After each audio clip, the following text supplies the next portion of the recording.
What's the matter, David? I'm taking a shortcut before.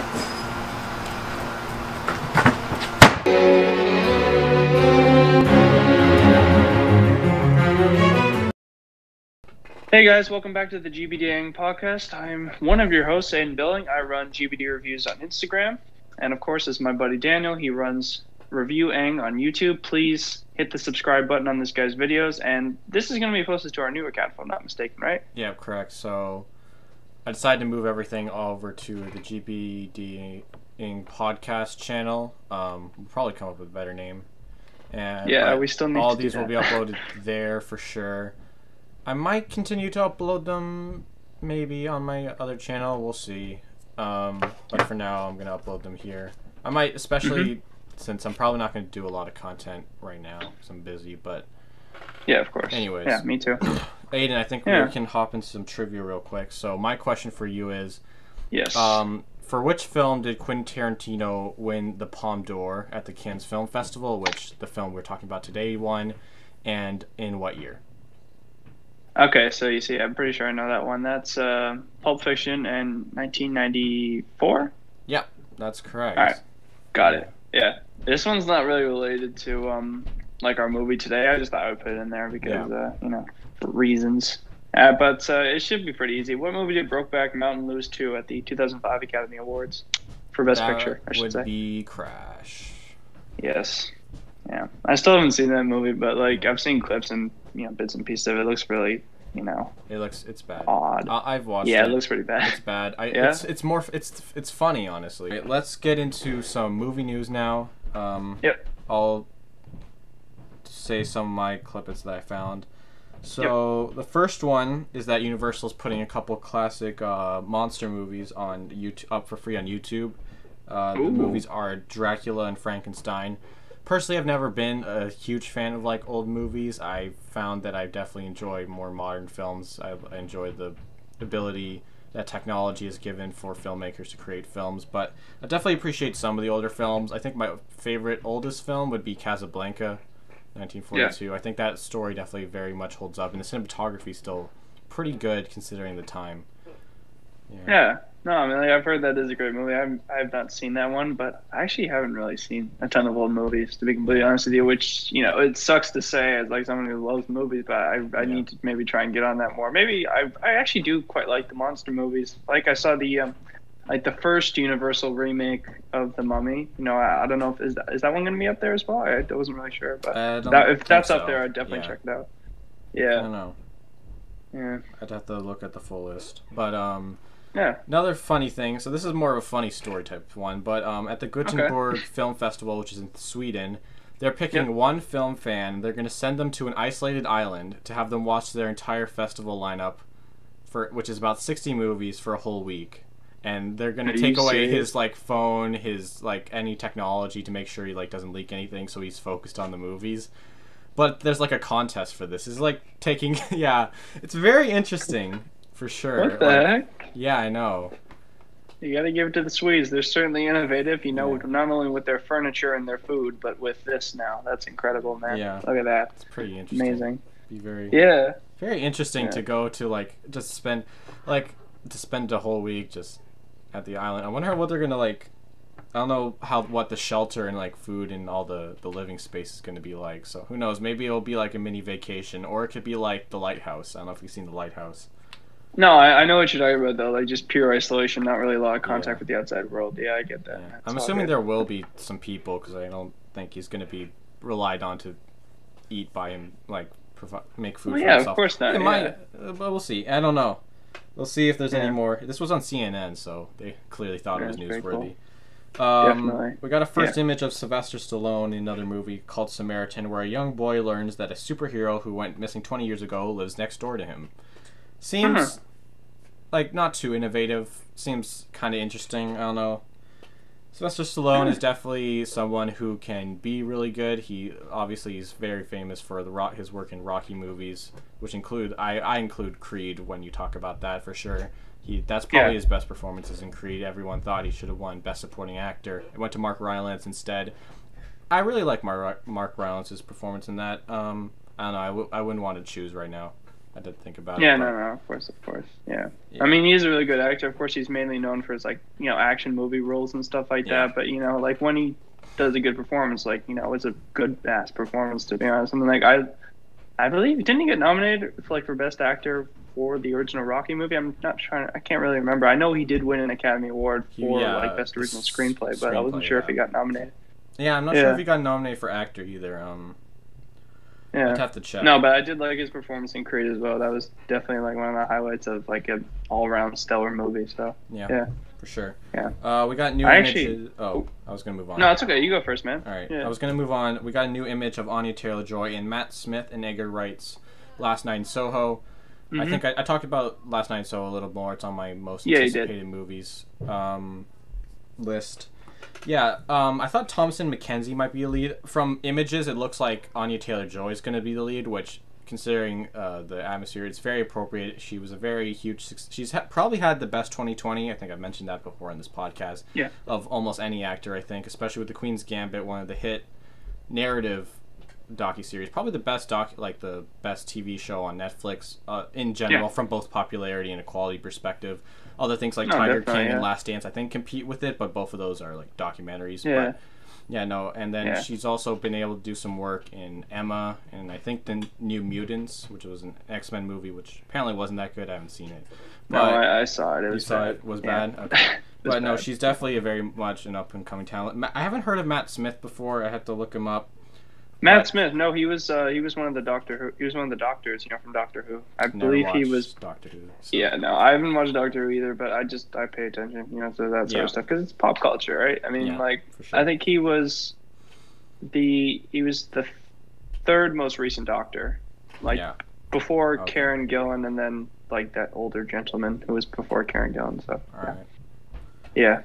Now, actually, I do have some news myself. I do have one last. Okay, yeah, that's fine. One last one is I saw the trailer for Malcolm Marie. It's a Netflix film by Sam Levinson, the creator of Euphoria. I've been looking forward to seeing Euphoria for a while. I haven't gotten to it yet. I'm just going to have John David Washington, Zendaya. It looks like it's just going to be them for the most part. The trailer says it's supposed to not be a love story, but a story about love. And from the look of it, it looks like both John David Washington and Zendaya are going to give some outstanding performances that probably will be in talks for the Oscars. I think Zendaya in particular would have the best chance, considering the best actor category is really stacked. Like, Gary Oldman might be snubbed, right? Yeah. There's a chance he doesn't even get nominated because there's so many other great performances. Delroy Lindo, Chadwick Boseman, and Anthony Hopkins, to name a few. Yeah.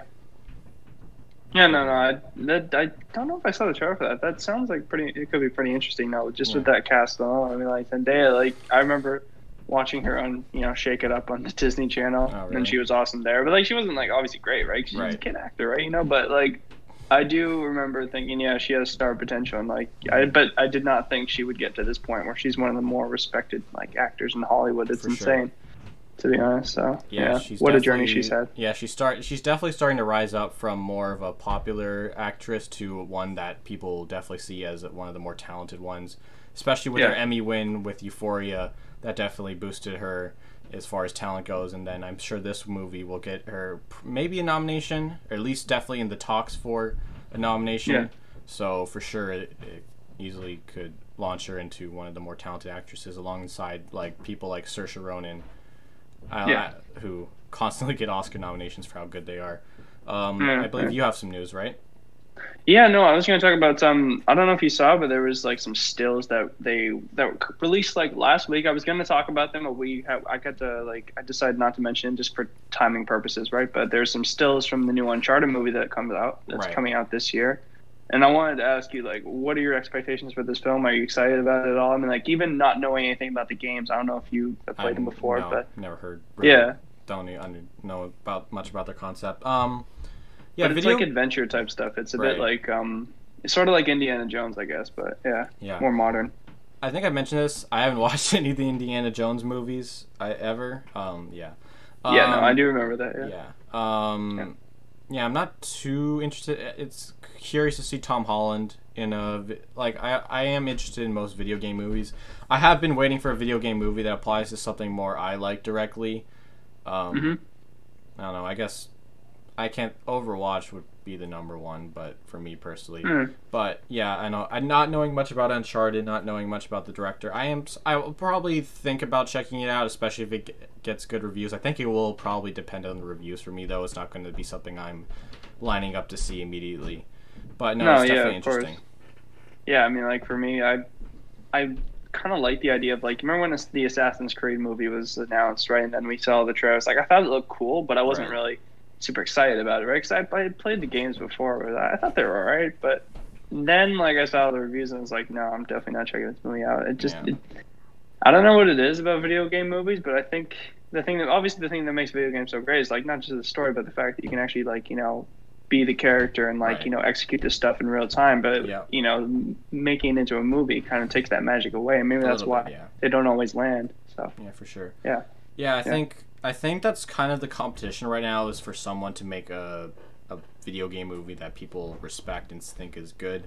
I think they're all and they are probably all going to get money made for them, considering just because of what properties are associated. Yeah, exactly. Yeah. But I think for sure that right now there's seeming to be a race to make a good video game movie that people can maybe even say is something like Oscar worthy potentially.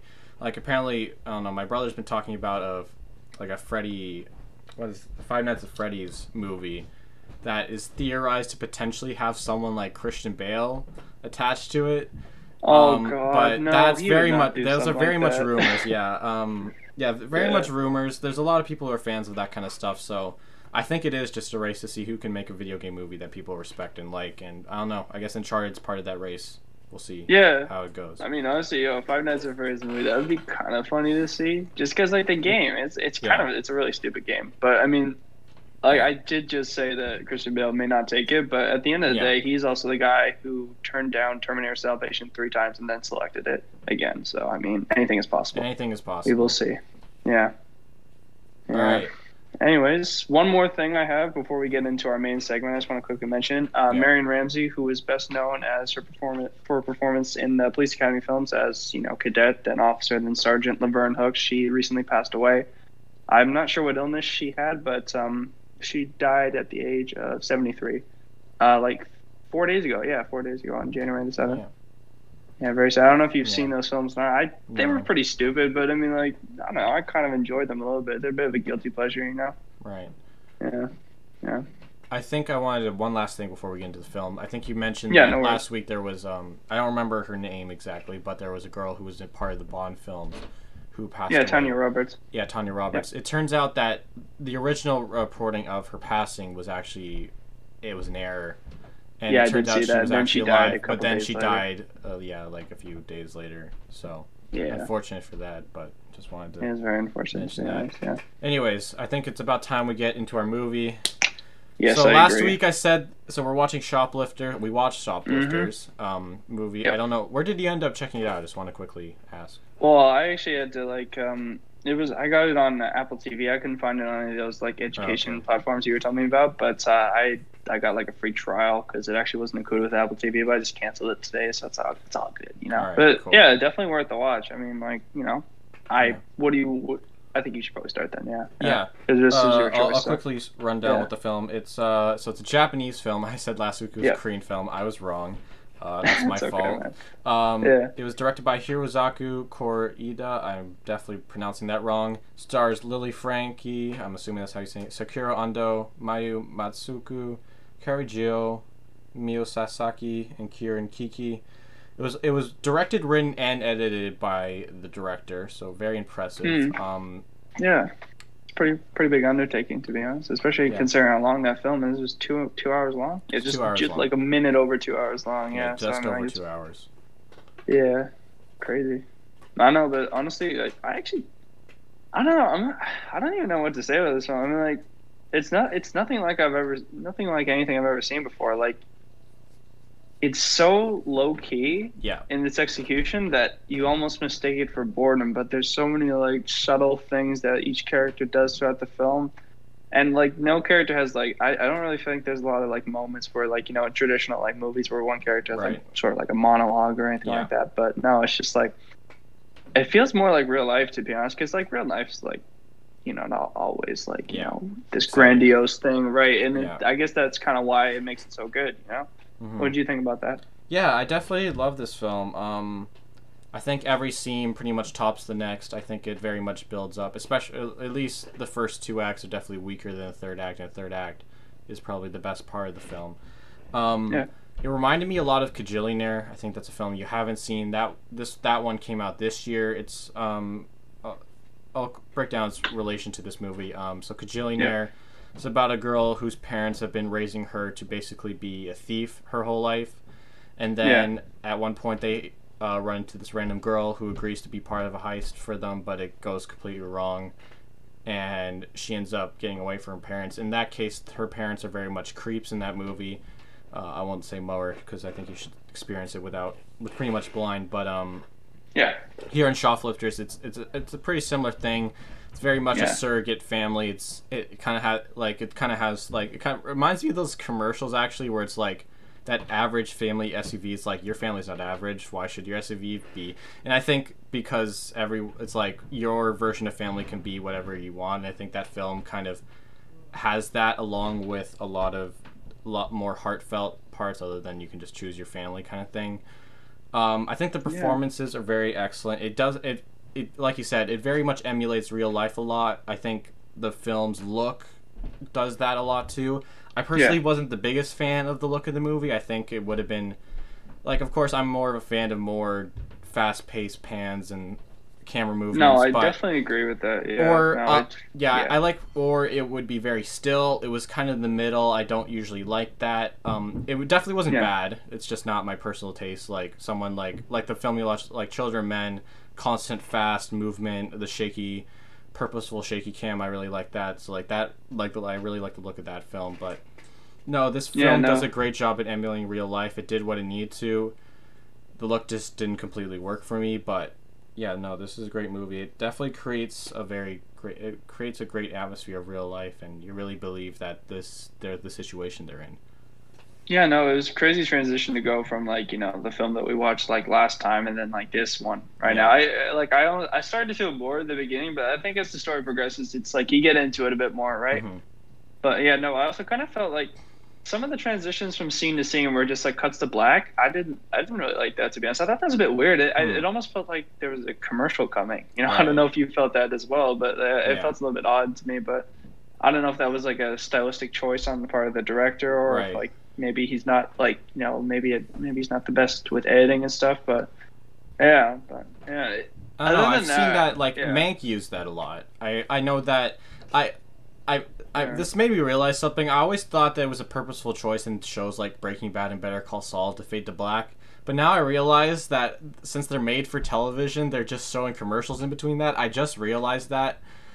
I'm a little dumb for just realizing that now. But no, that's the thing. I thought it was a purposeful choice in something like Better Call Saul, and I think it doesn't work as well as it does for something like Better Call Saul or Breaking Bad. But for sure, I didn't mind that choice at all. I think it was a nice little choice. It kind of gave you a break in between. I think it kind of showed the end of the day, because I think this movie takes place in only around 4 days. It doesn't do any major time hops, right? No, it's 2 months actually, because apparently the girl they pick up off the street, right? Yeah, because she was missing for 2 months and her parents didn't report it. Okay, that's a bit of a spoiler, but that's fine. It's not really a major thing about the plot, but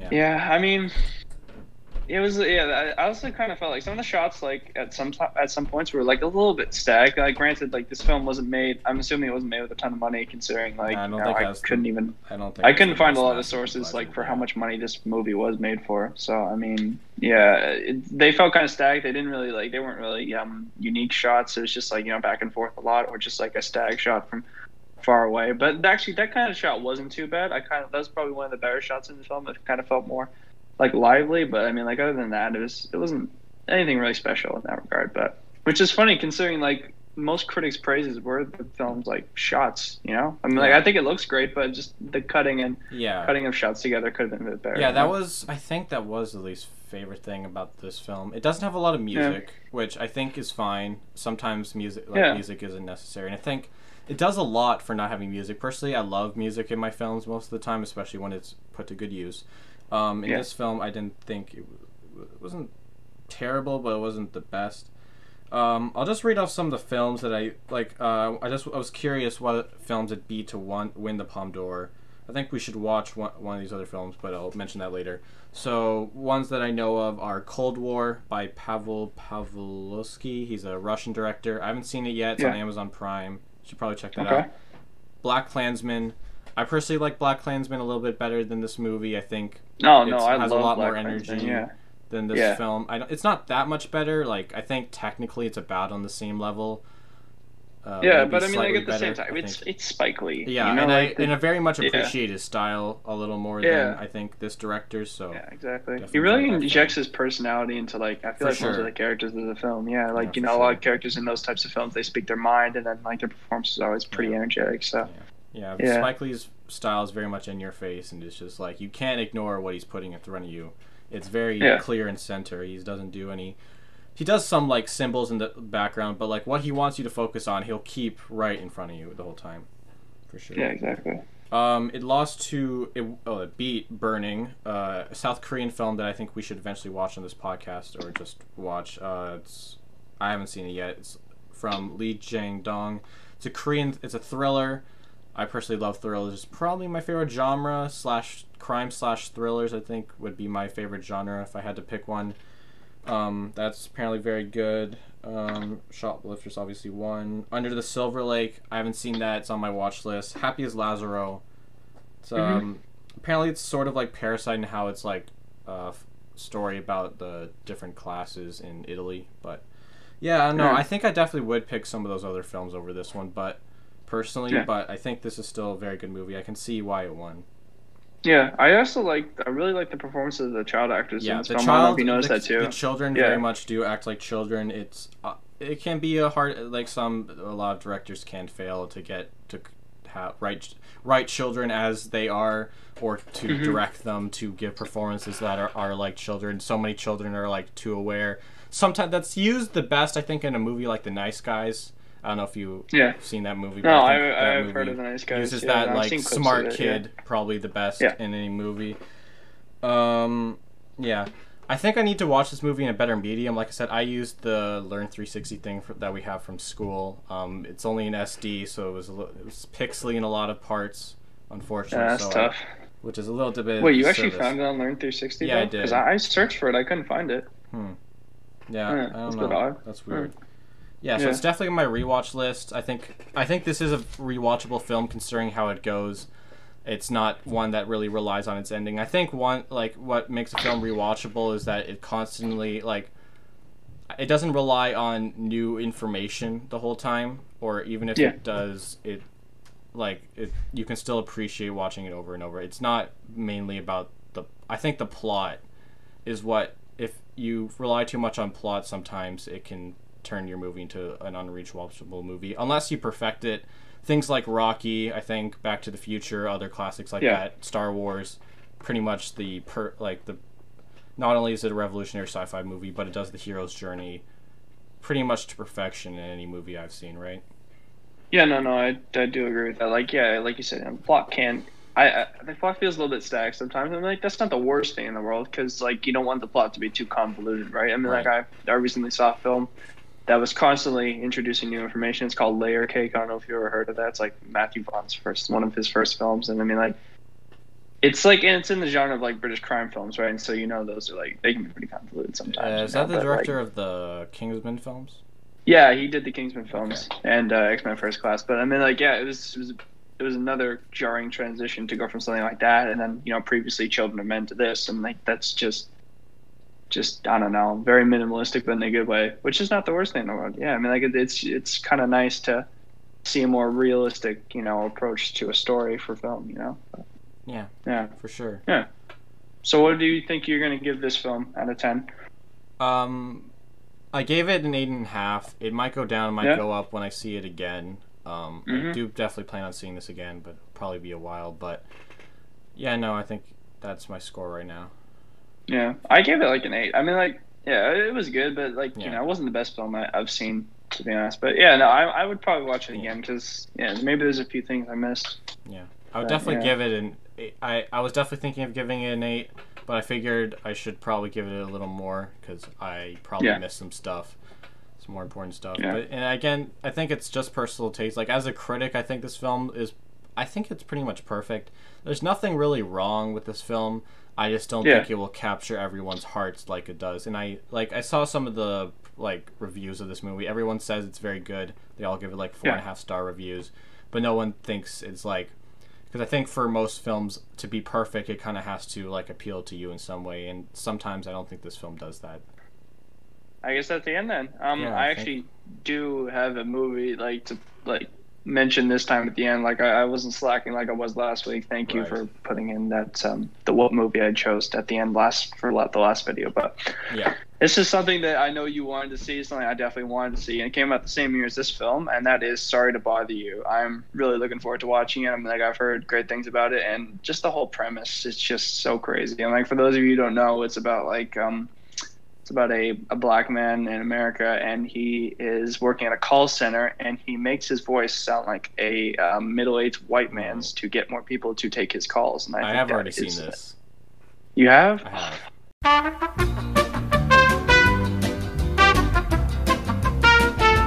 All right, well, I'll end it off here. Sure, Daniel. I just made Daniel's editing job a lot harder with my that's fine. Lack of communication, but it's all right. But this has been the GBDENG Podcast.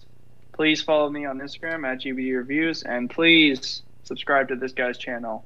He deserves it. He's a great content creator, right? Just give him lots of love, right? Hit that the links to both our pages will be in the description of this video. So we're doing it on a different channel.